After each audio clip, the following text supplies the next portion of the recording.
Hey everyone, this is Juliet, and this is day 2 of the AMIA Symposium Conference. And this is a great event where we have a lot of smart, brilliant minds talking about the world of bioinformatics as well as health informatics. And as you can see behind me, there's a lot of great conversation going on. Earlier on today, I had the pleasure of sitting in on a couple of great workshops, one about nursing informatics, another one about how to modernize the education of informatics students, and they even had one about database systems. So there's a lot of great things going on out here today. I'm very excited to be here, my first AMIA conference ever. Continue to watch my video because I'm going to show you some more great clips from this event.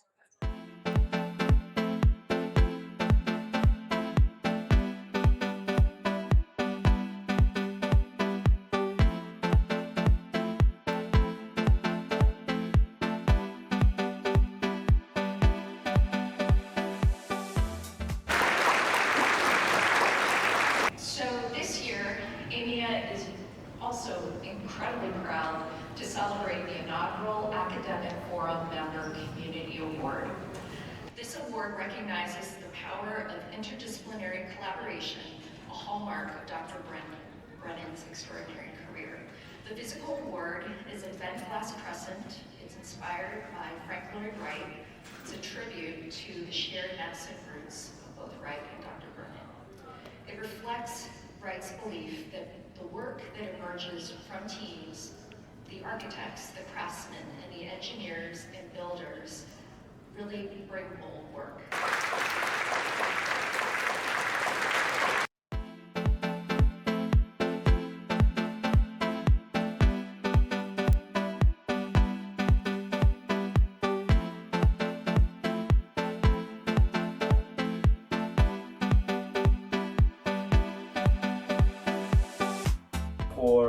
We also capture some patient education website from MSK Cancer Center. They capture over nearly 200 dietary supplements information. And the other one is from Canadian government. They have natural health products labeling data. So we integrate them together.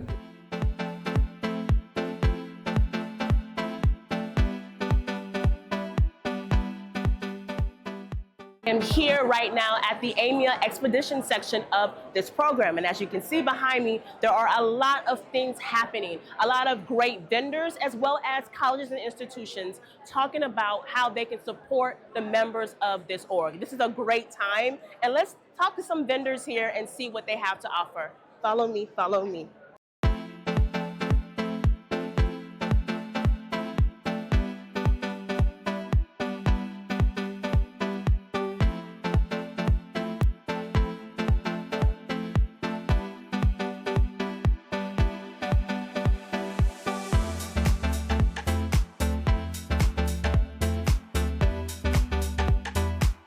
Everyone, we are here, and there's actually student posters here as well. I'm so excited about this expedition. And I have here with me Donnie, and she's going to talk to you about her research that she has done in clinical informatics. So take it away, Donnie. I'm excited. Thank you so much. Hi, I'm Donnie Byler. I'm a data analyst and programmer at Geisinger Health System in Pennsylvania.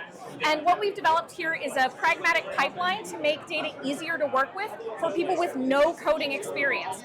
If you can open an Excel spreadsheet and follow directions, you can pre-process your data, and it makes it a lot more large language model learning friendly, machine learning friendly, or just simple analytics friendly.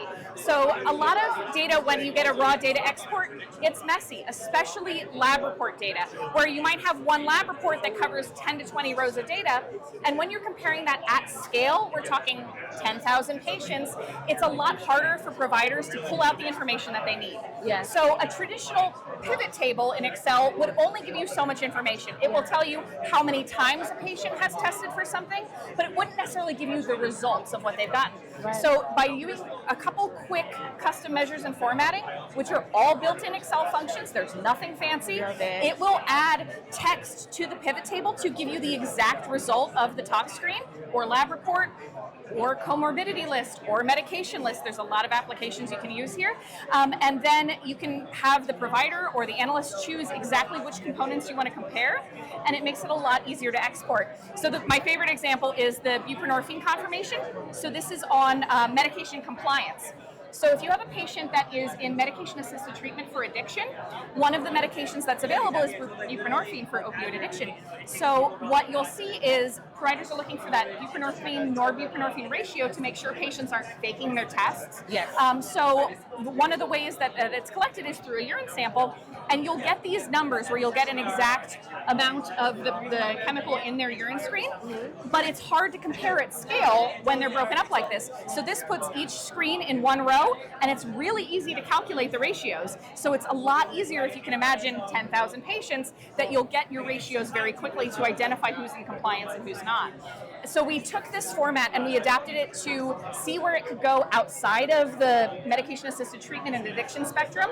So we contacted one of our kidney disease researchers, and he said, can you help me solve this problem with kidney disease reports, where there's some unstructured data that they're getting some flags for if a patient tests high or low for certain conditions, which in an individual test tells the provider right away, oh, this is why they have kidney stones, or oh, this is maybe the cause of their problems. But again, when you're looking at a large value, it's difficult to analyze. So this exact same pipeline can be adapted to analyze this type of data, and then provide a much more user-friendly format, a much more pragmatic format, to be able to use either just raw as is or feed into a large language learning model sort of function. And the best part, this whole pipeline takes about 10 minutes. And the whole user guide is about 3 pages, and it's got nice pictures. So literally, if you can open a raw Excel file and follow instructions, you can do this with your data. And it's not constrained to just the million rows of data that Excel limits. You can use data similar to a SQL query function to connect to a much larger database.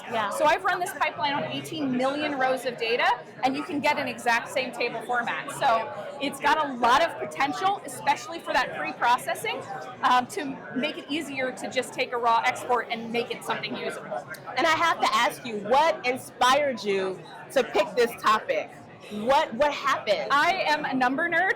My background is actually in biology, Okay. but I just have always had this passion for data and mathematics and the way things function, and making it easier to get what you need. So I am a facilitator, and that is my whole goal in life. So finding new ways to make things easier for the idea people to make their ideas come true. So I love it. I love it. So thank you so much for what you do. Thank you so much. Thank you.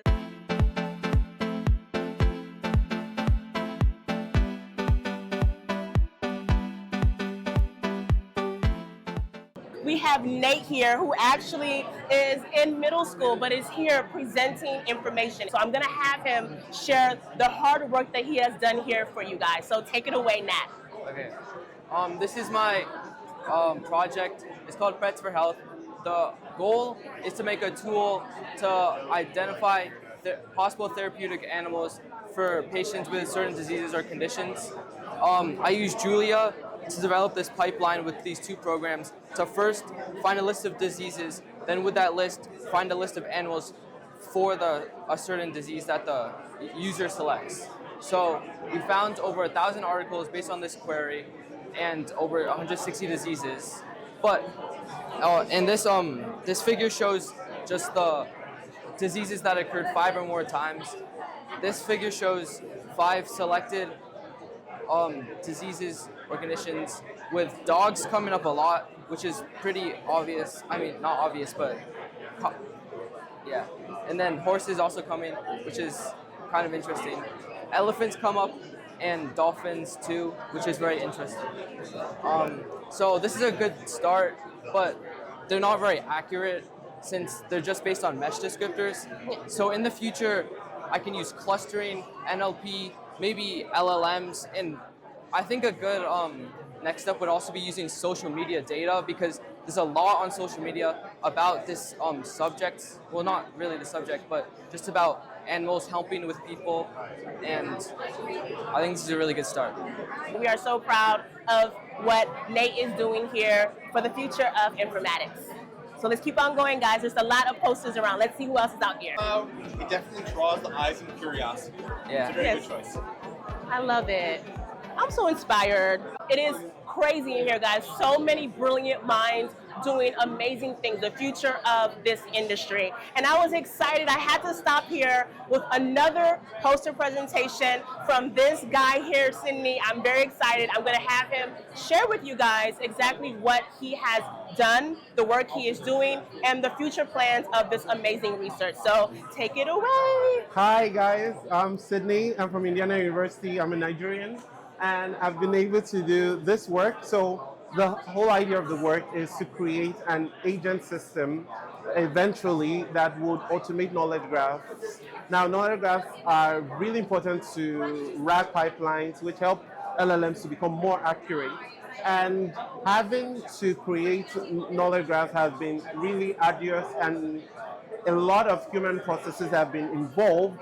But what we're trying to do now is trying to automate this. Can we use LLMs to automate a pipeline for knowledge graphs that will be used by LLMs? This is just a fantabulous idea. And we're able to actually even test on human benchmarks with public data sets like Rebel, WebNLG, WikiAnaria, and Carve, which are online. And our pipeline were able to actually pass like 2 of them and was able to reach like baseline with even the 2 others. So it's a really exciting work, and I'm really grateful. If you want to check out our paper on EMNLP, it's automated knowledge graph construction using large language models and sentence complexity. So it's on my page. I'm Sydney Anuya. Check my Google Scholar. It's my 2025 paper, Proceedings of the EMNLP. Yeah, thank you very much.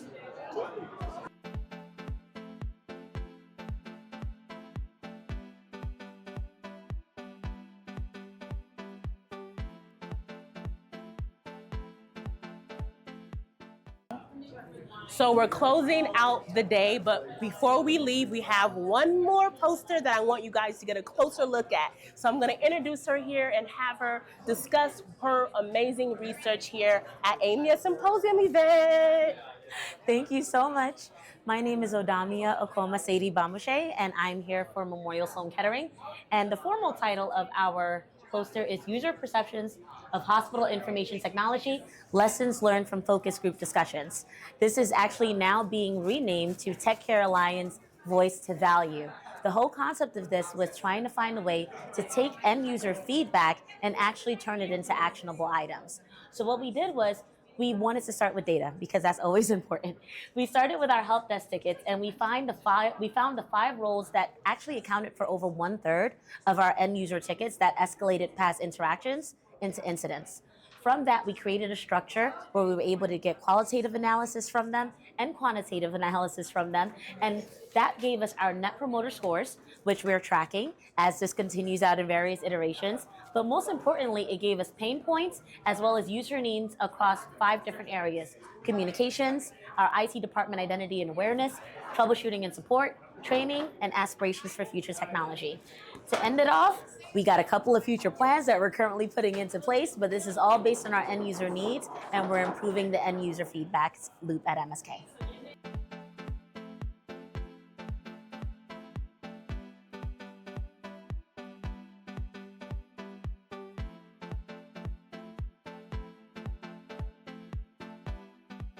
I am here, and this is the final day of the symposium, but I had the best opportunity here, and I'm so excited. I am actually standing next to the CEO of AMIA. She is here, Amanda Anova, and I'm just so excited to be here and ask her questions about this org. I've had such a great time, so let's just learn more about her. And I've learned that you actually, Amanda, are actually finishing off here your first year as the CEO of this organization. So what would you say is the most exciting part of your experience thus far?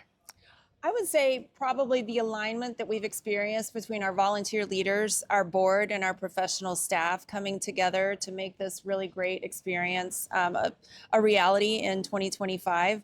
As we know, 2025 has been a different kind of year for us, and I think it's the partnership between all of us that have made it a great experience here. Awesome. And I would just want to know, there's been so many great events, guys. I've been to workshops. They even had a nice dance party last night.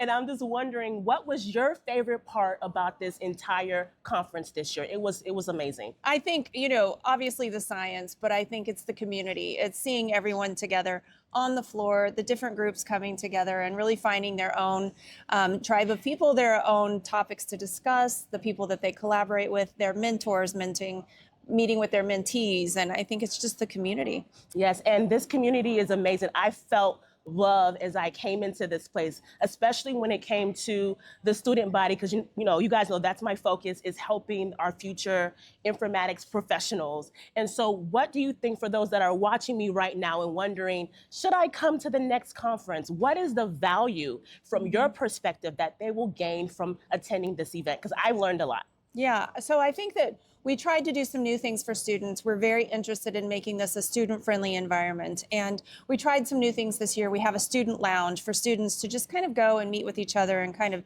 decompress and kind of put their game plans together. We've got a lot of career support on the floor. We have a career studio, headshot studio, where people can get together. We're thinking about some new things next year to really kind of ramp up our mentoring experience. But I think one of the best things about this conference is that students can come and they're immediately embraced. And you can meet the leaders of the field, you can meet luminaries, you can meet people in all different practice settings, you can meet everyone from all of the different areas of informatics in one place, and they're excited for you to be here. Yes, and I had the opportunity of meeting their actual top sponsor of this event, NABLA, yesterday. They are just a great organization, and also Epic as well, which was really cool. So I would say, with all the things going on, the expeditions, what was your favorite parts or area of this conference? There was so much in this building. I think that our opening session with Dr. Kedar Mate was very inspirational. I think that was very good. And frankly, one of my favorite sessions is getting ready to come on today. It is the year in review, led by Dr. Jim Semino and many collaborators on that project. That's one of my highlights. Awesome. And as we're starting off a brand new year coming up, what are the goals that you have for this organization coming up in 2026? You've done a great job so far. Thank you. Our board of directors just approved a new AI task force, and this is a task force that's going to be moving rapidly, very quickly, with many deliverables across the organization. So I'm very excited to start working on that. We just had a group that worked on a digital discovery project to kind of, focus on our infrastructure, how we communicate and collaborate together. So we're going to be implementing that. And then we just have a lot of really great programming coming up next year. We are working on some micro certifications to kind of reach to the informatics adjacent space. Love it. And we're really working on, additional opportunities to continue to grow our influence, grow our membership, grow our member value. So a lot coming in 2026. Well, Amanda, you have done an amazing job in your first year running as CEO. I'm excited to become a member and just be a part of this great community. And if you have never had a chance to visit their website, please check them out, learn more about the organization, whether you are a student or you are a professional, a physician, an engineer, whatever you are, they have a place for you here. So you guys are welcomed. And thank you once again, Amanda, so much for your time. Thank you. Thank you. Thank you for being here.